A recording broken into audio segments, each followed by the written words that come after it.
Hey there! If you're looking for a fun and easy way to earn rewards, including cash and prizes, check out the link in the video description. The new coach had one overriding instruction for her new players: pay attention to the little things. It's a message taken to heart. Emma Hayes made a successful debut with the U.S. women's national team, watching Mallory Swanson and Tierna Davidson both score twice in a 4-0 win over South Korea on Saturday in a friendly match. The U.S. squad steadily found their rhythm by doing all the little things. It paid off with Swanson and Davidson breaking through in the first half and again in the second. "You can see we're building something," Hayes said. "There's lots of work to do. There's lots of holes in our play, no question, but it was a good start." At times, Hayes paced along the coaching box as she looked on. She clapped on goals and near misses.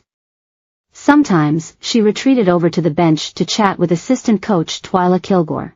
The 47-year-old Hayes was brought on board in November, but joined the team this week in Colorado after finishing out the Women's Super League season with Chelsea. She's trying to quickly learn the roster before picking a team for the Paris Games this summer. Hayes' mission is simple: restore the dominance to a U.S. team that's coming off a disappointing finish in last year's Women's World Cup. The early exit led to coach Vlatko Andonovski resigning from the U.S. team. Hayes didn't feel any sort of pressure Saturday, either. Or the slightest hint of nerves. "I get to enjoy these amazing players," Hayes explained. "I just feel re-energized and I want to coach this group and they want to be coached." A capacity crowd showed up at Dick's Sporting Goods Park to cheer on a lineup with an average age of 25.5 years, the youngest starting 11 for the USWN in more than 2 years. One fan brought a sign that read, "In Emma we trust." The win improved the U.S. women's national team to 12-0-4 in games against South Korea. The teams will meet again Tuesday in a friendly in St. Paul, Minnesota. Captain Lindsey Horan nearly got the U.S. on the scoreboard midway through the first half. But the flag went up for offsides just before her shot went in. It was a sign, though, the team was getting on the same page. Swanson scored in the 34th minute courtesy of a give-and-go with fellow Coloradon Sophia Smith. In the 38th minute, Davidson made it 2-0. The defender scored early in the second half and Swanson added another in the 74th minute. It was a big day for Swanson as she continues to make her way back from a serious knee injury. She rented out a suite for the game and had around 30 people watching her play.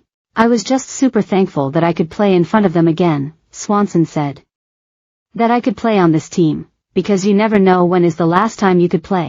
It was a busy day for South Korean goalkeeper Kim Young-mi, who faced constant shots and traffic.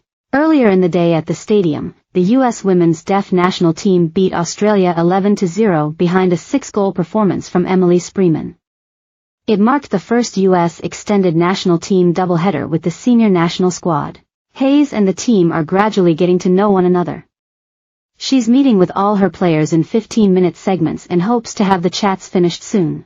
There's not a whole lot of time before Hayes has to pick an 18-player roster for the Paris Games. She could select the team before a pair of friendlies leading into the Olympics, one against Mexico at Red Bull Arena in New Jersey on July 13th, and another versus Costa Rica at Audi Field in Washington, D.C. on July 16th. "It feels like we're in a really good place," Smith said. "I'm happy with how it went and I'm happy with the place the team is in.